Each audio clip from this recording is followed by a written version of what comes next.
Serious. People with confirmed below average intelligence. How has your intelligence affected your life experience, and what would you want the world to know about what it's like to be you? Ick of 87 here. I saw somebody else has 90 ick whose story is very similar to mine. Words just don't seem to click in college. My brain gets saturated after about 2 hours or so, and I can't remember any studying past that. There's no chance at studying the last minute, and it's weird to be the smartest in the family despite obvious flaws. I seem to have zero ability to think outside the box. It happens from time to time, and it's extremely satisfying when it does. Lastly, my working memory and comprehension is not very good, which is what an ick test is based on. This means when I'm literally at work in my retail job, sometimes I completely forget what I was doing or where I put an object a customer was supposed to get. Edit. Sorry for those who had to wait 7 to 9 hours for a reply. I made the post at 2:30ish in the morning. Oh, and thanks for the silver and upvotes, because this is the most popular post I've ever made. I'm interested in what you said about not thinking outside the box. Does this mean you have trouble problem solving, or more that it's difficult to be creative? Do you have a creative side? I relate to a lot in what you said, just have also always been a creative, imaginative person. Yes, there's no creativity whatsoever. For an example, I played a guitar for years and could never create a single original riff where my peers could after a week or so. My so paints very often and always wants me to try it. Never could even start a painting without a template. Edit. In regards to problem solving, in math I used the formula to a T. In language I followed the writing rules and template on Purdue OWL. The only time where it's a problem in a real-world situation is weirdly physical work. I will get stuck using the shovel the exact way I was taught without deviation and throw out my back, while a peer would turn around for a better angle or use their foot to push it farther into the ground. I have one for this. I was born with a severe case of hydrocephalus that no one caught onto until I went nearly full potato at 18 and then comatose a few days after when I turned 19. Turns out, all the issues that I had with learning things, memory retention, emotional maturity, etc., that was all affected by the water pressure building up on my brain. I wasn't being a lazy slacker kid, I worked my ass off to pass my classes and graduate, I just couldn't process things well, so a lot of it came as difficult for me. In my haze of a memory during the first visit to the neurologist, it was determined that my condition was so severe, I shouldn't have progressed past middle school learning, and most, if not all, people diagnosed with the level of pressurization and compression of the brain as I was, were in assisted living facilities just surviving as shells. After needing a second surgery a year later, my brain eventually started firing the signals for mental maturity, but the process was still pretty difficult. Had to learn how I learned best, things didn't process the same way. I've also adapted to overcompensating to make up for the lack of intelligence. Didn't have the work smarter option most times, so I just worked harder. It's been about 12 years since the last surgery, and I've grown immensely during that time as a person, but the work harder to overcompensate is still a huge issue for me. We still don't know how off I really am cause no one caught it early enough, and that's a really isolating feeling. I have an IQ of 90, which means below average. I sometimes see that other people can memorize and understand stuff faster than me. I have good news for you. Average is a range. On modern IQ tests it would usually range from 85 to 115. I am a psychologist. If I am reporting on someone who scores 90, I would qualitatively say XX standard score fell within the low average to average range. Fellow mental health professional here, but not licensed. I think it's fascinating how difficult this is to quantify, and sort of think that's as it should be. For instance, I know I'm above average cause I was always in the gifted classes, blah blah, but there are some areas where I'm just dumb. My spatial reasoning skills, for instance, are practically non-existent. On the other hand, I worked with a guy in college whom you could tell wasn't very bright just by the way he talked. He just didn't seem to understand stuff very well. But if you got him talking about physics, it was mind-blowing. Like you could really tell he fully comprehended this stuff and wasn't just reciting textbook material. Makes me think of people on the spectrum who sometimes have a big clump of intelligence in a certain area but are subpar in others.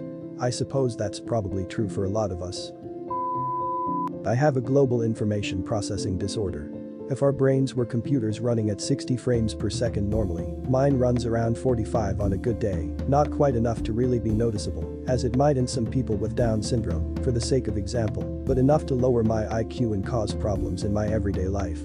I'm one of the lucky ones, I can function relatively normally, discounting autism and the occasional epileptic seizure. However, I'm also fully aware of this deficit and how high my IQ could be.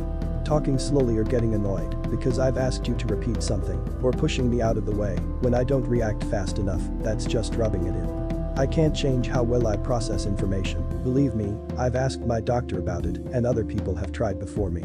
I'm stuck where I'm at in this regard, and it's hard to try harder when I'm already running at 110% just to keep up with the rest of the world. My triplet sister was born with a brain bleed and partial damage to her brain.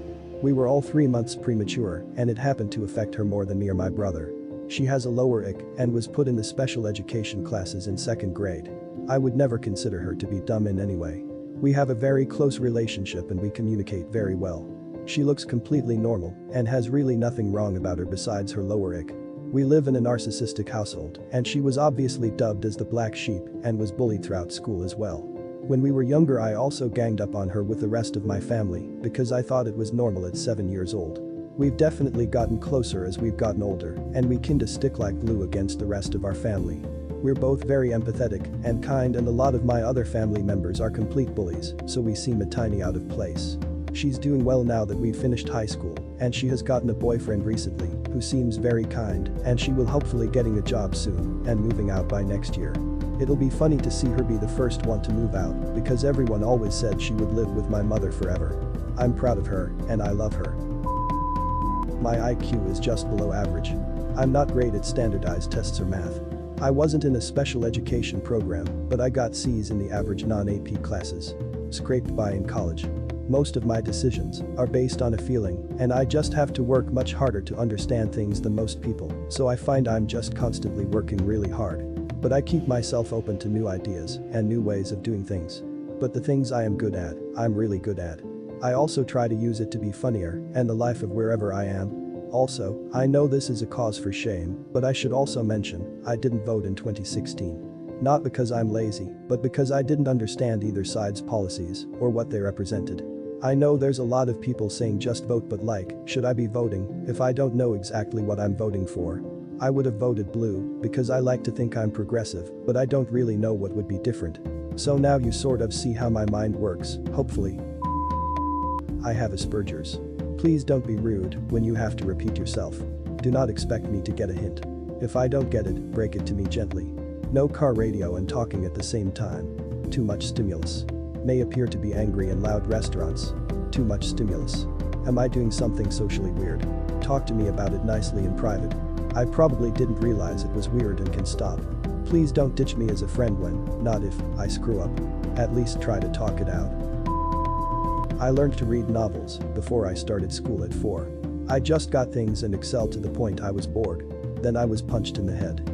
I'm in my 30s now, still desperately trying to get into university, but knocked back constantly. Can't retain information I hear, and slow to process it sometimes, I'm talking days. I'm a visual can really learner. I'm poor, will never own my own home, because I can't get a job that pays well enough to save. I have no friends and no connections. Can't help my kids with their math homework, could also feel like a failure. As a functioning adult, it's difficult because people expect so much more from us than we are able to do or give, which makes us hate ourselves even more. Have a degenerative neurological disease and I'm freaked out about my mental decline. I tested nuclear reactors for a living and have an incredibly analytic, for example. It took my 5 minutes to remember that word, mind, and I've noticed and I've become a little slower at processing things that my non-existent artistic side has started twitching. I still can't bring my artistic ideas to become physical art, but my thought process has shifted drastically. And I do have to smoke a lot of cannabis, so that probably contributes too. My wife and kids understand the changes because they see me daily, but my parents just get frustrated at me, so even though they live 5 minutes down the road, I haven't actually seen them for almost a year now. They tell everyone it's because I'm ungrateful, but I'm not exactly sure why they think that. They would argue in front of me about who will fasten my seatbelt and shit, so I'm better off. They like to ignore what I ask for and just give me what they feel I need with disregard to anything I actually tell them. To be fair, I was never going to be a vice president of a Fortune 500 company like my brother, and I had a kid very early, so I went to college in my late 20s, finishing in 4 years with honors while working full-time, so for whatever reason they love saying shit like don't you wish you did college like your brother? And I'm like, dude, I have 3 degrees and was in charge of nuclear reactors. I was born with fetal alcohol syndrome disorder, have borderline personality disorder and depression and anxiety. I'm a mess some days, but because I am high functioning, I have good days too. Sometimes it'll be a good day in the morning and a bad day in the afternoon, and vice versa. I need things explained to me thoroughly and slowly sometimes or from a different approach. I have learnt over the many, 28 years to be exact, to voice that I need help or am having trouble understanding. A lot of people say to me, "You don't seem like you have a disorder, you look normal." That's only because I have been raised to know of my disorders and to ask for help when needed. I'm very autistic and have had ick in the 70s, so it's kind of a mixed bag. I have a great memory for facts, so I did well in grade school, even got in advanced classes, but as an adult I'm really struggling. I don't learn very easily and I don't take instructions well. I can get lost in familiar places. I can't play complex games and get really confused by a lot of things, even normal things like folding towels. I come across like an airhead and I can be explained in child's terms how to do something, and it takes me at least 3 times every single time. Not every time I do something new, I mean literally every time I do it. It's very frustrating because I'll say I'm not smart and people will be like, "No, don't say that. You're smart," but the thing is, I'm not even sad about being dumb. I have other good qualities. I'm funny, I'm pretty, I'm kind. I'm so sick of people acting like intelligence equals worth when that's not at all the case. I'm okay with being slow, don't pretend I'm not to make me feel better, because what's going to happen is you're going to expect me to be able to do things as if I'm smarter than I am, and then you'll be frustrated when I don't. Pretty much the hardest part is when people, especially on Reddit, pretend intelligence is the only thing that matters when it's maybe among the last things that matter to me personally in a friendship. And also it's frustrating because if you're a kind person who doesn't fit their drooling idiot image, people write it off as low self-esteem, and then whenever you act dumb, you're doing it on purpose to prove a point. I have dyslexia, dyscalculia, and ADHD, but an IQ of 120. It's known as the family curse, above average IQs, but lots of learning disabilities that make it hard to show. Everyone in my family was bullied growing up for being stupid, including me. It was hard for me to find friends because of it. My brother was beaten up regularly for it. I cold dread until 4th grade. Then I had a teacher tell me I'd never do anything with my life. That day I started spending all my free time learning how to read just to give her and the world the middle finger and prove I could do something with my life. After that, while I got good grade, I was still seen as stupid or lazy. I had to work 5 times as hard on everything I did just to keep up. I'm in college now and have accommodations for the first time, which really helps, but also draws more attention to it. I had a friend tell me, college isn't for everyone. I found out later he was making fun of my intelligence with other classmates behind my back. I stopped talking to him. Is it all bad? No. Having to work extra hard for everything in school has seeped into every part of my life. Now that I have accommodations, I feel like I'm unstoppable. At my college I'm an honor roll student going into geology, president of the STEM club, founder and president of the board games club, part of the student leadership council, and sometimes the college lets me call bingo numbers at events. I love college. So I'm autistic and slightly slower than the average person. It mainly affects my problem-solving skills, relationships and ability to learn new things, and the way my body works. In everyday life, this can mean things such as when I'm trying out a new recipe, I'll spend an hour staring at the words and then 2 more actually making the dish.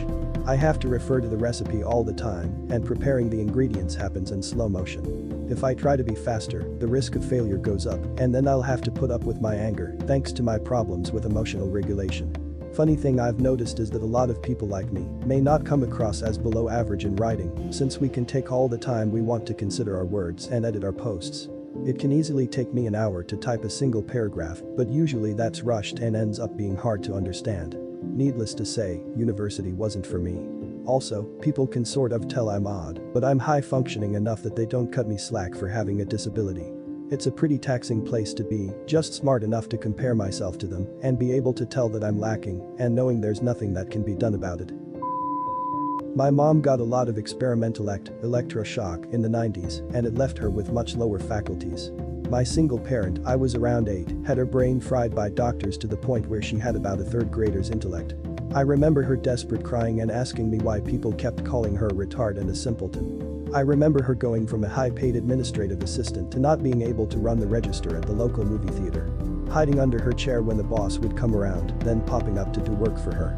I remember the dude from Dunkin' Donuts who held the door closed to her bedroom while his friend raped her, and how they switched to take turns. I remember lying about my black eye.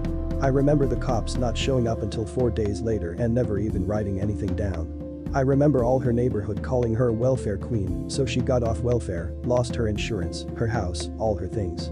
I remember finding her 3 weeks later asleep in a pile of trash next to a dumpster. I remember her saying this is where people expect her to be, so she wanted to stay. I remember her getting tossed by police officers for asking too many questions and not being able to articulate what she was asking. I remember all the times she tried to kill herself, because that's what everyone wanted. Mostly I just remember her asking why everything is like this. Holy shit, man. This is horrific. I hope things have somehow improved for both of you. I mean, yes. It's been a very difficult navigation through life. I've dropped out of more college than most people ever go to just to help her pay for stuff. At the same time, we're both better off than many people are. One of my brothers always had a slight mental disability. Maybe you could say below average intelligence.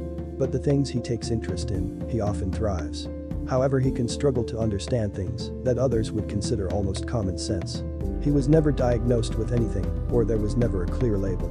I think the worst thing my siblings and I were ever told was that he had some sort of mental disability. Because growing up we were only 2 years apart. For a long time we were best friends, essentially we were Irish twins.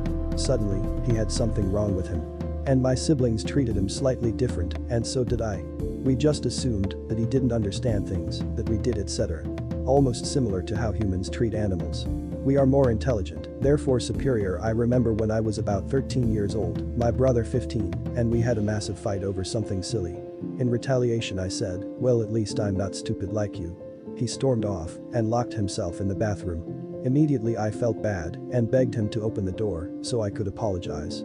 I found him crying, and he said to me, I know there's something wrong with me, but I just can't understand what it is. At that moment my heart broke. I realized how awful I was to have ever put him in such a box over some minor difference. Since then, I don't treat him any different to anyone else. My siblings still treat him differently to each of us, which is a shame, but it often makes me think, who really is the one with the mental deficiency? Because so what, if you struggle with something, we all struggle with something. At the end of it all, he's still my best friend, and we both have each other's backs through everything, and I don't trust anyone quite the same that I trust him. We as humans put so much weight on intelligence. Although I think it's important to understand everyone's struggle, sometimes the worst thing we can do is attach a label or a description which can completely diminish their intrinsic value as a person. So I'm writing this for him to say, just treat everyone with respect and consideration, and suddenly things like low IQ or mental disability become obsolete. Please let me know your thoughts about this subject down below in the comments section. Thanks for watching. Be safe.